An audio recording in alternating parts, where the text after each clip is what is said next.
What's up everyone and welcome back to our channel. Today we're going to see how to view your Google password if you've forgot it. Firstly, all you have to do is launch the Gmail app on your phone. Tap your profile picture in the top right corner, then select Manage your Google account. This opens your Google account settings inside the app.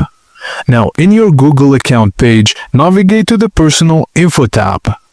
Scroll until you find the password option, then tap it to proceed. Now Google will ask you to enter your current account password to confirm your identity. Type it carefully and tap next. This ensures that the only account owner can make changes.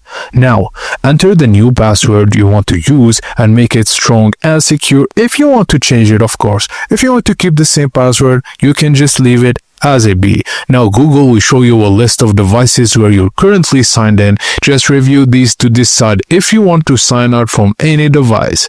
Tap change password to finalize, and that's it guys, as simple as that. Thank you for watching and please don't forget to like and subscribe for more tips and tricks like this.